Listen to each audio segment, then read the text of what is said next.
everyone, before we start today's video, I just wanted to mention the fact that our channel's closing in on 20,000 subscribers. That is a huge number for us. Can't thank you all enough in your support.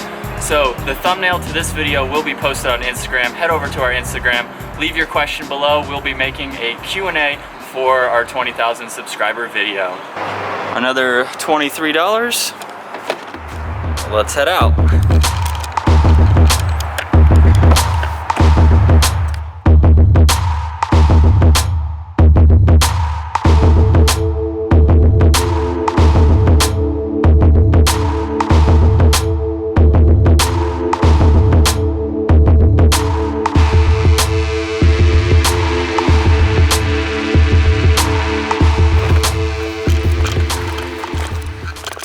Alright, so I decided with the new cameras, I was going to come down to this graffiti wall, which I love to take pictures of both this and my motorcycle.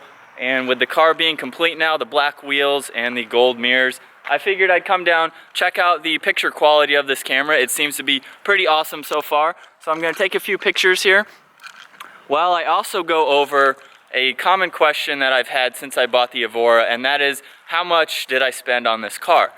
I've owned it about 7 months now, so it's a 2010. I bought it with 32,800 miles on it. And in answering the question that I get on how much I paid for it, I've always answered it with a range of what 2010s are going for. So I paid $39,450 for this 2010 with 32,800 miles. It has about 38,400 now, so I've put a good amount of mileage on it in the 7 months of ownership. Now, paying, basically 40 grand for this car, it wasn't too much of a stretch for me. I did trade in my Genesis Coupe for it, which was a good chunk of the down payment. I also put up some cash for the car as well.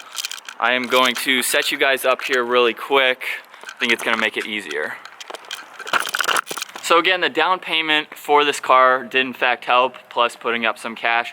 So I ended up putting about 51% down on this car, which is a good number. I don't have a credit score, or I didn't at the time. I always use my debit card. I pay cash for everything. I do have a credit card, and I put things like this camera on it just to help build credit, not that I can't afford it. But in this case, with a $40,000 car, putting that amount of money down is a huge investment to do it all at once.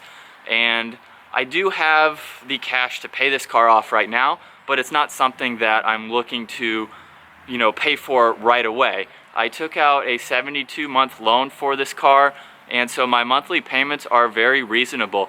I'm actually paying more than what the bank or my loan company is telling me to, because I'm using a number that I feel most comfortable in doing.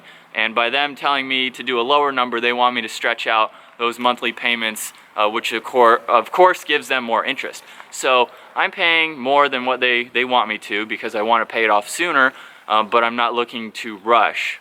My original plan was to pay the rest of this car off by December 2017. So that would have been a 1.5 year loan on the 49% that I owed on the car. And while that was a good idea at the time, I'm actually changing my thoughts, and I'm looking to pay the car off December 2018. Now, the reason that I'm doing that is because not only will the amount be lower by then, it's going to be about 6 or 7 grand, which I'll easily be able to drop and pay for that all at once, but I'm also looking at another car. So I am looking at not a replacement for the Evora, but I'm looking for a daily driver.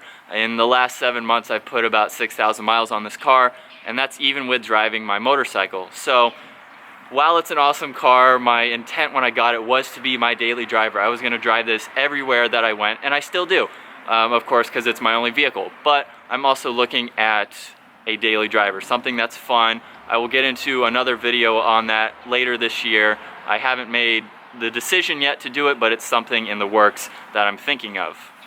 So with that in mind, that's also why I'm not in a rush to pay this car off. And the interest rate that I have on this car is relatively affordable, I guess you could say. It's not high, but if I had somebody co-sign the car for me, it would have been about half of what I'm paying right now. It's reasonable, and hopefully in paying this car off and doing, having all the monthly payments on time and everything, that will lower the interest rate for my next purchase. Because while I'm looking for while I'm looking for a daily to have with the Evora, so that's more cash that I can put towards that car, pay cash for that car, and just have payments on my exotic, more expensive car. When I go to upgrade from the Evora, so the Evora replacement, the interest rate on that will help me out in a larger amount of the loan, because my replacement for the Evora is going to be about double what I paid for this, but I'm looking to have the same loan amount as I did for this car. So while it's going to be more expensive, I'm going to put more down for that car, and definitely trading this in will help me with that cash flow to put more down on the next car. Another big reason why I chose not to pay off the rest of the car much sooner is because that's a lot of cash to kind of tie up and to spend all at once. While I do have the money to pay off the rest of the car, I'm looking to put that money towards other investments or other opportunities that I would miss out on by dumping all the rest of the money onto this car.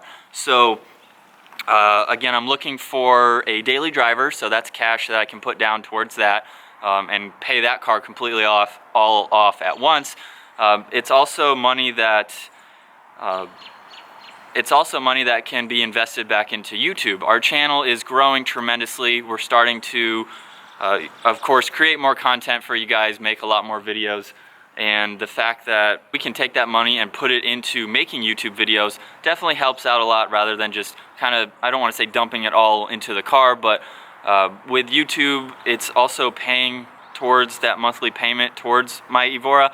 So in a sense, YouTube is paying for the loan that I have on the Evora. So it's a smarter decision to not dump all that money out at once, and I can put it towards another car. I can put it towards making YouTube videos, buying this camera. We just got Max, so that was a large expense, but that's also going to help us produce better quality. That's also going to help produce better videos because we have iMovie now. We have these awesome cameras that shoot great. As you can tell, it's not the best day outside. The sun is not out. It is pretty dreary and wet. I am kind of disappointed. I just washed my car yesterday, but you gotta get it outside and drive it. So while it's clean, it's going to get dirty again to drive again. That's the biggest reason why I'm not paying the rest of the car off right now, because I want to invest that money into other opportunities and just have that money in the bank in case something else were to happen. I like to have a certain amount of money in the bank in case there was some type of emergency.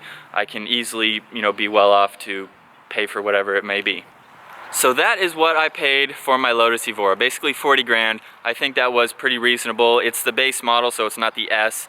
And for the money, you're getting a phenomenal car. Not only is it rear-wheel drive, mid-engine, very lightweight, it's powerful, even being the base model, and 6-speed manual. It's a ton of fun.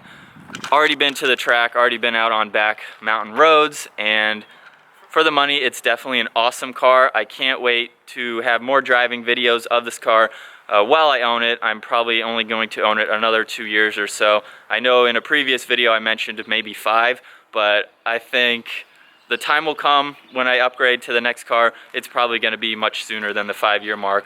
So it's an awesome car. That's what I paid for it. Hope you guys enjoyed that video. Also, if you want to know more about how I was able to afford this car, my lifestyle habits, what I choose to spend my money on, how I prioritize my money as well to be able to afford this car at a young age, check out that video in the description below. I go into a lot more detail on this car and just how I was able to afford it. If you all enjoyed that video, be sure to give us a high five and subscribe. Like our Facebook page. Follow us on Instagram for more content of this car, the 370Z, the bike, and just more pictures that we take with our new cameras. So I'll see you all next video.